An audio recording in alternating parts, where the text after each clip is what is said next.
I just wanna rewind, bring me back to my prime. The Wi-Fi still felt so live. Freestyling on beats outside. Whole squad with the sour spray vibes. No fake flex, just ride. Hey folks, it's Stacy from Hempstock Farms, and here's our weekly episode of Grassroots. Hemp and Healing Grassroots. We are kind of rebranding that, and I'm going to call it Grassroots. So if you're ever Googling it or trying to look it up on Spotify or wherever you listen to your podcasts, just Google Grassroots and it should come up. Search for Grassroots and it should come up. So welcome to Grassroots. This week, I'm still kind of trying to figure out our format here. We're still sticking to this new half-hour format. However, I still have some more technology coming in so that we can have so we can mic up, do mobile mics and have better cameras going, and so I can kind of be a little bit more mobile. Last week I had met up over at Jane Colby's house, and we had a really cool wild foraged salad last week, and talked all things, kind of natural eating. It was super fun. I enjoyed that. So if you haven't checked out that episode yet, please go and check that out. And today I just want to talk to you guys, to the camera directly for a couple of minutes. Did I start my timer? Let me start my timer. Make sure I keep under 30 minutes here for this podcast. But I just wanted to update you on Hempstock Farms, what we're working on, and how we're preparing for the hempocalypse. So right now I just ordered and got in our broad spectrum CBD. Broad spectrum CBD only has the THC pulled out of it. So THC Delta 8, THC Delta 9, THCV, and then all the THCA versions, the acid versions of those cannabinoids as well. Those are pulled out of the full spectrum CBD oil or full spectrum CBG oil. And then you have what's called broad spectrum, meaning you have a lot of the helpful kind of entourage working together cannabinoids. Just the THC one kind of pulled out of there. The THC that's in there isn't really head high producing for most people that take it in a medicinal dose. However, the hempocalypse is no longer allowing full spectrum, so we have to completely eliminate THC. So we will be reformulating some of all of our full spectrum products. So we have a full spectrum caramel, we have a full spectrum gummy, we have a full spectrum tincture. All of those will move into a broad spectrum product. The other things that we're going to have to reformulate, we do a Sleepy Time gummy. That's 20 milligrams of CBN and 5 milligrams of THC. We're going to have to remove that THC completely. So it'll just be, Sleepy Time gummy will just be, we'll probably add another 5 milligrams of CBN and make it a 25 milligram CBN gummy. And that will be the new Sleepy Time, THC-free Sleepy Time. Some people are excited about this. They want to see the THC removed from stuff.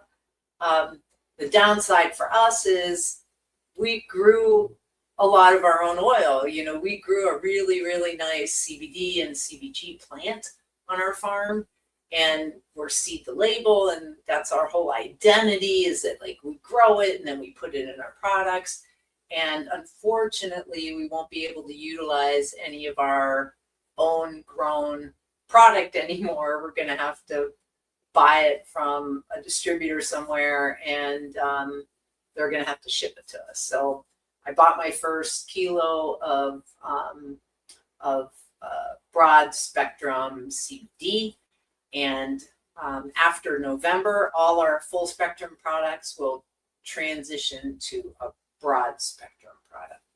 So if you're concerned about that at all and you want the original legacy Hempstock product, then stock up, start prepping, stock up your joint and muscle, your buzzkill, What other topical gummies, tinctures, whatever you're using that's full spectrum. If you're really loving that product, stock up, stock up.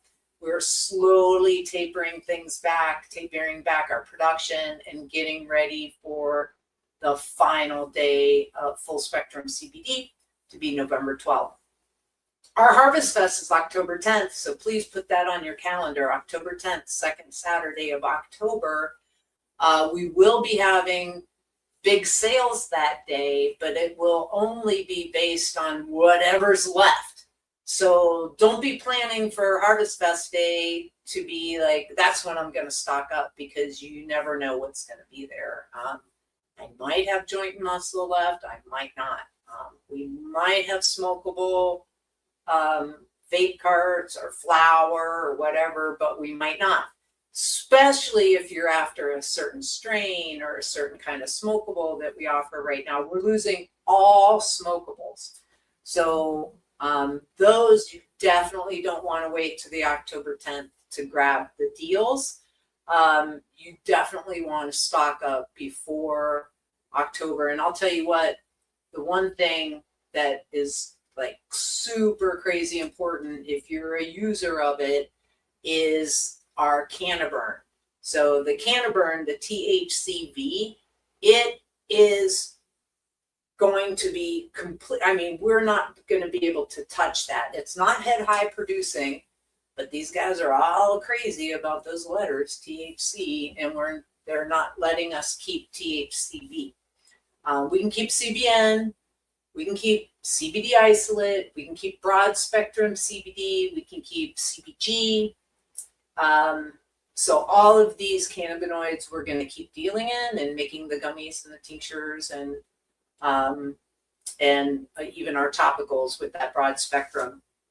But if you like the full spectrum, or if you like our product Cannaburn, the Meta Fitness gummies, the Cannaburn gummies, those absolutely cannot be reformulated. The active ingredient that makes all of those products so fantastic is tetrahydrocannabinol, and tetrahydrocannabinol is completely illegal Schedule I drug. You have to get it from a dispensary. This is nationwide, folks, not just Illinois, not just our region. It is nationwide. You will not be able to get THCV other than at a dispensary. And I think it's interesting. I've actually talked to Windy City yesterday, dispensary, and in Chicago, the one in Highwood, one of the consultants from that dispensary came by our booth in Highwood and chatted with Avery and I last night. And I asked him about THCV. I said, do you guys carry THCV? And he goes, oh yeah, we have it. And I go, tell me, what products do you have? And the only thing that they really have is they have THCV added to THC Delta 9. So they have a THCV product of just a few milligrams added to a psychoactive, a get high cannabinoid. They don't sell any pure just THCV, which gives you that energy, that focus, crushes your appetite. People with Parkinson's have had tremendous success with it, reducing their tremors. Makes you feel good. You just feel like getting out of it. Some people that have been in huge depressions have taken like a week of THCV and like completely recovered. So the THCV, I think that is the one product, being able to have access to pure THCV like we formulate in our Cannaburn, is definitely going away. And if it does go into, if the dispensaries, the marijuana dispensaries nationwide, if any of them decide to deal in THCV, to actually still extract it and to prepare products with it, if you're able to find a pure version like what we make in our Cannaburn product, it will probably be outrageously expensive because the non-dispensary people like myself that are kind of CBD formulators, hemp formulators, We tend to have a little, I mean, just broadly, if you compare the two industries, I would say the hemp industry has much more of a focus on health and healing, and our number one aspect isn't just to get you high. Now, some people might protest me saying that there's medical marijuana dispensaries and you can get medical there. I think that medical is just a ruse to get recreational. It's the same thing. Whether you're taking it medically or recreationally, there's, even the recreational use of it is medicinal. It's contributing to your mental health. It's helping you to relax. It's helping you to be calm. It's helping you to not be so reactive. It's helping you to process things. And then plus all the medical stuff that's going on in your body related to inflammation and your cannabinoid system and balancing and that and all that kind of stuff. So anyways, I'm obviously biased, but I feel like right now the dispensaries are kind of like how alcohol was during Prohibition. During Prohibition, everyone was chasing the alcohol percentage because it was illegal. So it's like you wanted to get the most bang for your buck, the most high that you could get out of that alcohol. So stuff, that's what they call it, rot gut. Some of this alcohol that was made had such high percentages, it was such low quality, and the focus just was on delivering that high and getting people that high the best, the fastest way that you can get it to them. I feel like that's the exact same thing that's going on right now with the marijuana dispensaries, whether they're medical or recreational. I really don't see a difference. The only difference really in Illinois is taxation, how both of those are taxed, and how long of a line you have to wait in when you go to the dispensary. So I just feel like, you walk into a dispensary and I don't feel like you get the whole health consulting like you do from places like ours and other kind of mom and pop health, CBD, hemp kind of farm stores, retail locations. Walk into a dispensary and you talk to them about CBD, you talk to them about a topical, you talk to them about THCV, and almost every conversation, THC is looped back into it somehow. It's always, they kind of always want to know, how high do you want to get? How much THC can you tolerate? What are you looking for? And then we'll give you that THC. So just kind of my, anecdotally, my impressions, my experience in this industry, I feel like after the hempocalypse, you're not going to find the dispensaries have much of an appetite to go into all of these different minor cannabinoids and kind of focus on creating these really interesting full spectrum topicals, tinctures, edibles, smokables, like we have. So I say all that to say that, if there are products that we have that I'm telling you that are going away, I'm telling you right now, stock up, stock up, stock up, especially if you're thinking about Cannaburn. I lost 45 pounds on Cannaburn. Even after losing a ton of weight before that, I just had plateaued and could not blast through 225 pounds. I just could not get back past that to save my life. And I started taking the Cannaburn, and it just seemed to come easy. And now I'm maintaining a very solid 180. And I feel like that's working really well for me. And I'm off the Cannaburn now. I only take it every once in a while when I need the energy, or I'm feeling a little run down or a little depressed or something. Then I'll grab that Cannaburn. So it's not even something like you have to take for forever. We also, I think we help people with that are like using the GLP-1s or coming off of the GLP-1s, or I think using Cannaburn helps a lot with that as well. So anyways, call me if you want to talk more about that.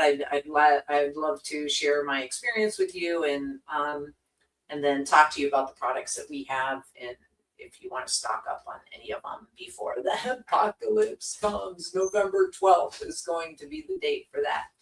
So I share all that because just so you have an update on what we're doing with the products, and so that you know that all of our full spectrum products will go to a broad spectrum.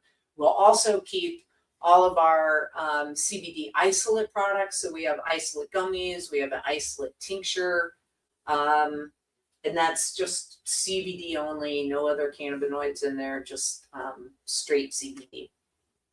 So we have those isolate products already, and then all the full spectrum products will be converted to broad spectrum, and then we're losing all the THC stuff. So that's kind of how it works. And then this other stuff that we have that we're just kind of expanding is we have our all of our mushroom gummies and our mushroom products, the fungi. We have that in cordyceps. We've got it in lion's mane, reishi, this neuro edge that has a bunch of other Chinese herbs and stuff in it. It's good for your brain health. We'll keep doing that, and we're adding more and more products. If you watch some of our previous Hemp and Healing Grassroots podcasts and videos, you've probably seen us make our kimchi and our kimchi sauce. We're going to keep adding different products like that. And the one that I'm just going to try to wrap it up, my little intro here, and then kind of show you one of the products that we're working on right now is our lion's mane jerky. And so this is we're actually creating a brand new brand under our family of hemp stock brands, and we're calling it Americana. So it would be Hemp Stock Americana will be the brand. And that Americana brand will have all our functional foods that we create, and also functional topicals. These will be non-cannabinoid functional foods, no cannabinoid infusions in them. They may have mushrooms in it, they may not, but the focus on all of these foods is that food is medicine, and we're trying to create some delicious things that you can easily incorporate into your diet and start getting a little bit more healthy in your eating. And we're going to try to help you with that. So one of our products that I'm really, really excited about is our lion's mane kimchi. And the lion's mane kimchi, what I did is I sourced some fresh grown lion's mane. I found a vendor in our local farmer's market, and they're growing lion's mane for me. I just bought 8 pounds of fresh lion's mane. And then what I did is I took that lion's mane. Oh, they gave it to me. It's so clean. They do such a good job preparing it. And I should do an interview with them and go see their operation. I'm going to do that for a future podcast.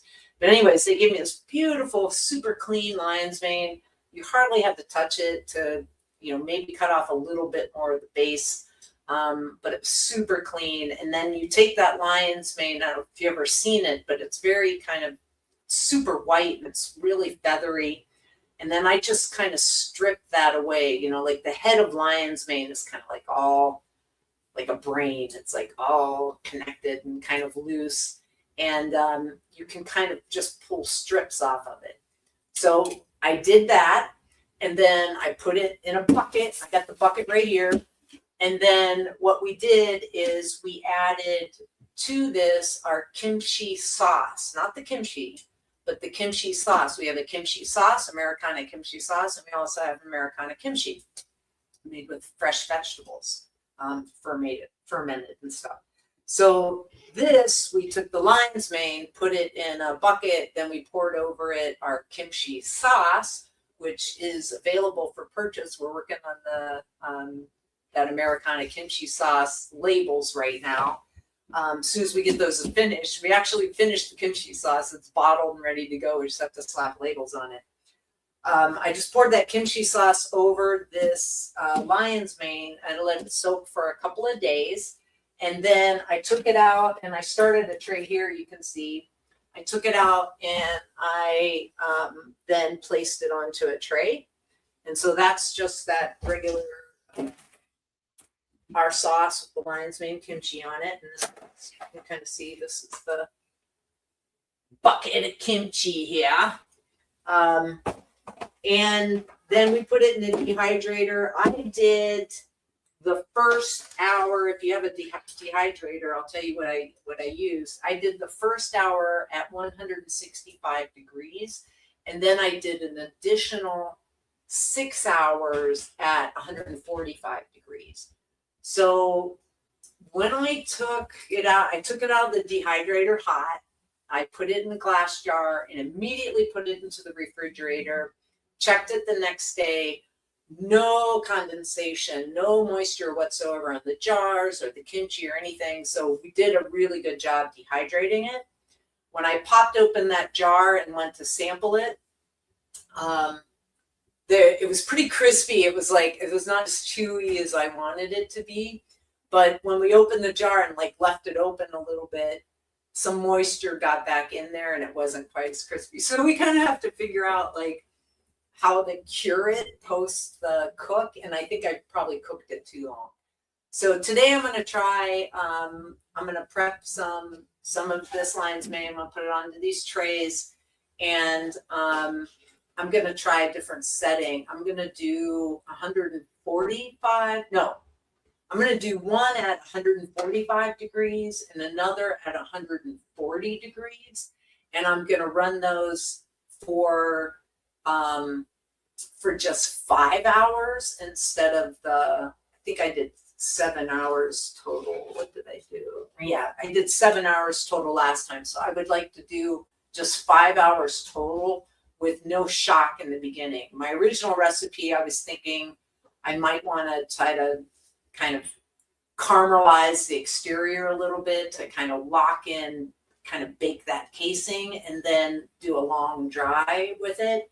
And I think that might have burned it a little bit, or some of the feedback we had on the taste testing was it felt like some of the pieces may have been a little burnt or something. So maybe we took it too far. They didn't quite like the bite of it. We're trying to get the bite very similar to a piece of beef jerky or chicken jerky or whatever. So that's what I'm going to do today. We did take it we've been sampling it at the farm, and we've been sampling it here at the boba shop. We took it yesterday, Avery and I did, to Highwood night market that we do every Wednesday night. And I would say we've probably sampled out, I don't know, we've probably had feedback from 60 people so far. And I've really been surprised at how much positive feedback we had on our very first batch. We've really had, I would say, probably 95% of the people, and this is people from ages 12 to 70. Even the young kids were digging it and really, really liked it. Of the 5% of people that had some feedback for us and said, because I asked them, more spicy, less spicy, more sweet, less sweet. Is there any bitter taste? Is there any taste in there that you're like, ooh, I don't quite like that? And we really, as I said, we're not trying to sell you anything. We really, really just want, because we weren't selling it, we were just sampling it. We really, really want your honest feedback because we want to drill in this recipe. So basically what we were told by that 5% of people, the 95% of people, it was shocking to me, said, it's perfect. I wouldn't change a thing. I love the spice level. I love the sweet level. I love the texture. The taste, it's addictive. I want to eat more. I mean, it was shocking. That was the great feedback that we had on it. But those 5% of people said that definitely it could use more sweetness. That was something I heard over and over and over again. So, and then we heard some feedback on the texture. Maybe it was cooked a little too long or something. So what I'm going to do today is I'm going to work up a couple of different things. I don't think we have any honey. I really should try a honey one too. Let me ask. Hey, Avery, do we have any honey here? Do we have honey? Do you know where it is? So I think maybe I'll try try adding honey. Do we have some honey somewhere? Oh, that's perfect. That's all I need. That's all I need. Perfect. Awesome. So I think I'm gonna try 3 versions here. Since I have this already soaked in our current sauce, there's nothing I need to change to this, other than trying to add some different sugars. And I just kind of want to do a test and see how they perform in the dehydrator, see how well they mix into the mushroom that we're dehydrating. So I have 3 sugars to try. So we're going to try honey, and this is Willie's honey. It's a local honey.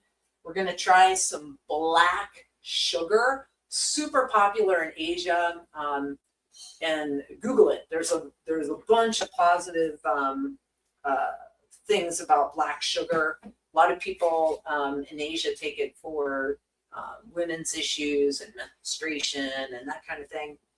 It's supposed to replenish there's like more beneficial minerals in this black sugar. It's almost kind of like a molasses. I think it's made in a similar way.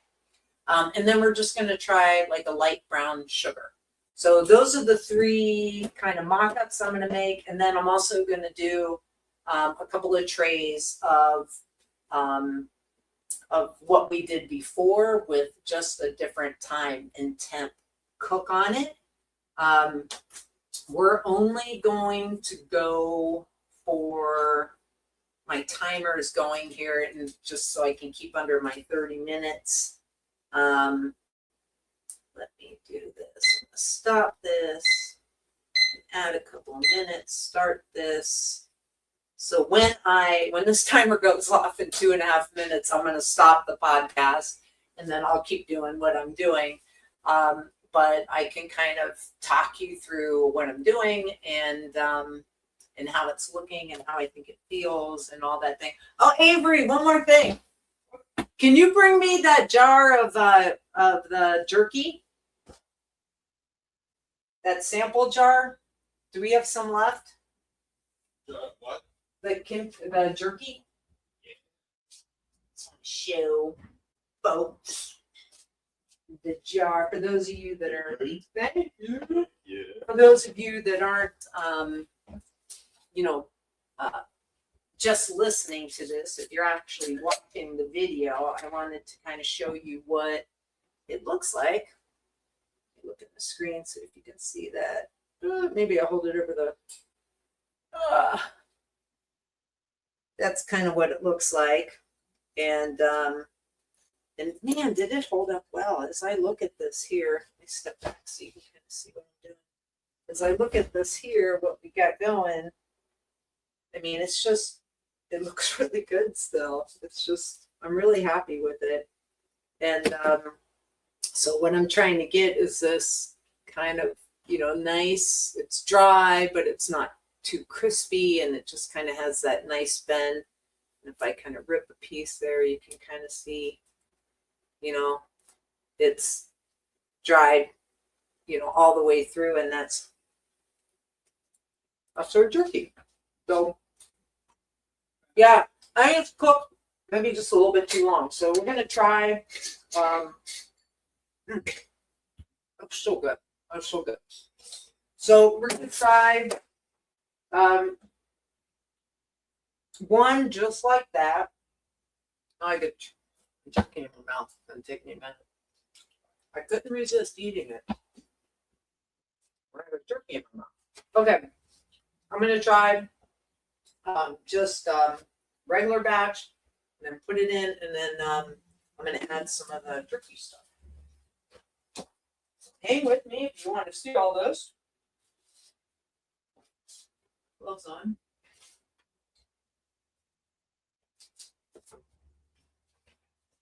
And I got 2 dehydrators, a really nice deal. You probably can't see it on the camera, and I'm going to move around.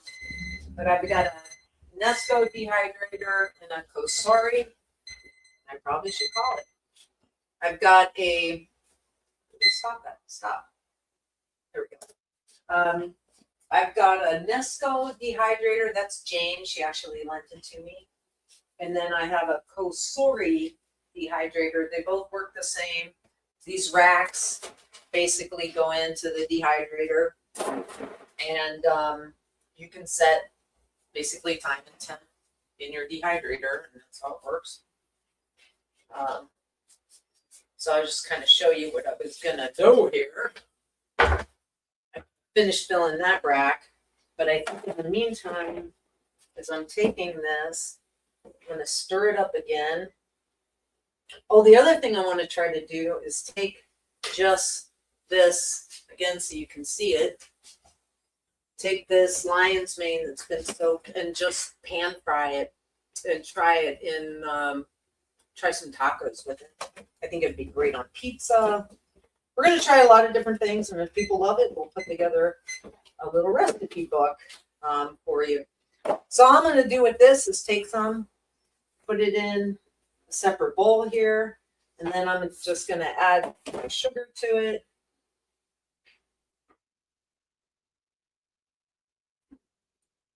And then mix that around. Ooh, that looks good.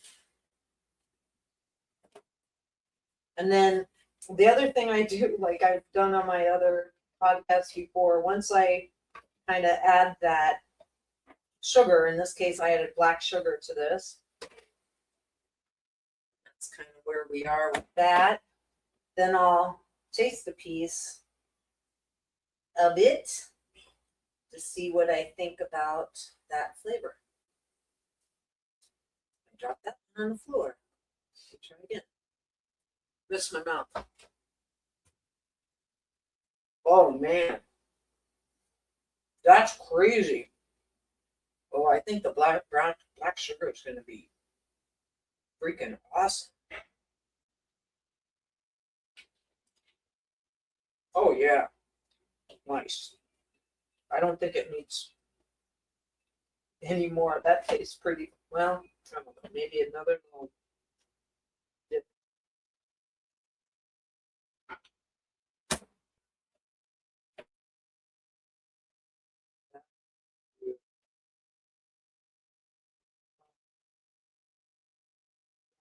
think this is going to be a good one. So I'm going to try a black sugar infused, a brown sugar infused, or bumped up, or whatever, and just upping the honey. We already have honey in our kimchi sauce, but I'm gonna add all those sugars and make all my trays and put it in my dehydrators and run it for the 5 hours, and hopefully we'll be done with it, and that'll be the last touch batch we'll do, and then we can lock down that flavor, and that'll be our Americana kimchi flavor of the lion's mane jerky. And then I think our next step after finalizing that product is then we could start talking about other flavors and other mushrooms. I think the next one I would go for after this one is maitake mushroom. So thanks for joining us. Appreciate you guys stopping in, and we'll see you next week on Grassroots.